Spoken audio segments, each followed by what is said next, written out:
Yüzmede doğru vücut pozisyonunu öğrenmekte olan başlangıç seviyesinde bir yüzücüyseniz pull boy kullanmak en iyi yoldur. Pull boy sayesinde kalça ve bacaklarınız su içinde en uygun seviyede konuşlanır. Bu sayede çok fazla çaba sarf etmeden en az seviyede enerji harcayarak yüzme şansınız olur.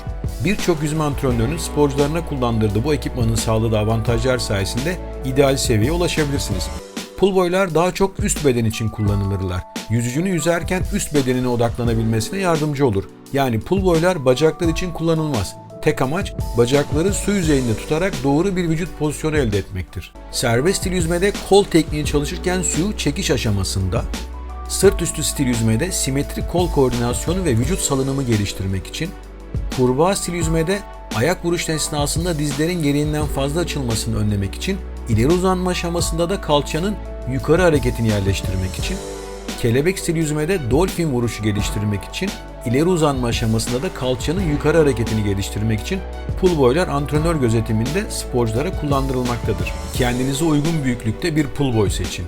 Pull boylar değişik boyutlarda üretilir. Bu nedenle kullanacağınız ürünün boyutu hakkında kesin bilgi sahibi olun. Kullanmaya başlamadan önce test edin. Öncesinde yapacağınız deneme dengenizi korumaya yardımcı olacaktır. Pull boyu bacaklarınızın arasına yerleştirin. En iyi sonuçları elde etmek için pull boyu bacaklarınızın arasına ve mümkün olduğunca yukarıya yerleştirin. Diz hizasına yerleştireceğiniz pull boyu kontrol etmeniz daha zor olabilir. Mümkün olduğunca suya gömülün. Genel olarak sadece yüzünüz su dışında olmalıdır. Göğsünüzü su dışına çıkarmaya çalışırsanız dengeniz bozulur ve pull boyu kullanmakta zorlanırsınız. Yüzmeye başlayabilirsiniz.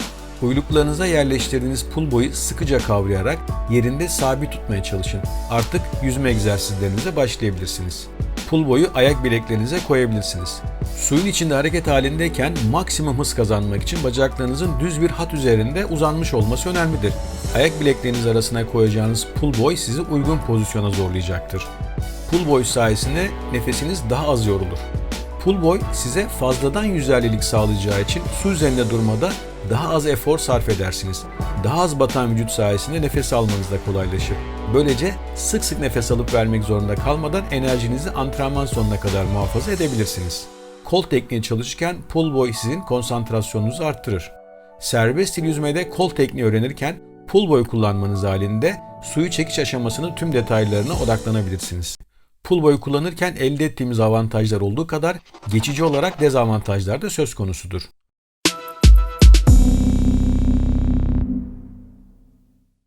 Kol vuruşumuzdaki güç sadece kollarımızdan ve omuzlarımızdan gelmez. Gücün büyük bir kısmını kalçamızdan alırız. Bacaklarımızın arasına pull boy yerleştirdiğimizde kalçamızın düz seyretmesine neden olur. Bu da kolun ileri uzanma aşamasında mesafenin biraz kısalmasına sebep olur. Çünkü pull boy yüzünden kalçamızın salınım yapması zorlaşır. Bu da üst bedenimize etki eder. Pull boy kullandığımızda kalçamız ideal bir şekilde olması gerektiği gibi tam su yüzeyinin altına doğru yükselir. Ancak pull boyu çıkardığımızda ister istemez kalçamız tekrar aşağı doğru düşer. Bu negatif etkiyi en az seviyeye indirmek için karın, kalça, bel kaslarımızın kuvvetlendirilmesi gerekmektedir.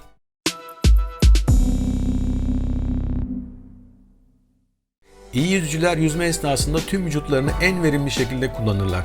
Parmak uçlarından baş pozisyonuna, kalça salınımından ayak parmak uçlarının kamçı hareketini yapmasına kadar tüm sistemler itici bir güç elde etmek için hep birlikte ve uyumlu bir şekilde çalışırlar. Pull boy kullanıldığında belden aşağısı tam olarak görevini yerine getiremez.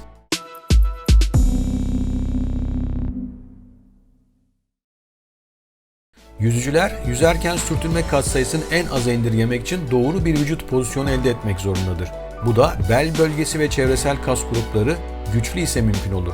Pull boy kullanıldığında bahsi geçen kor bölgesine nispeten daha az iş düştüğü için güç kaybı söz konusu olabilmektedir. Ayrıca nefes alırken pull boy yüzünden dengeniz bozuluyorsa şnorkel kullanmayı deneyebilirsiniz.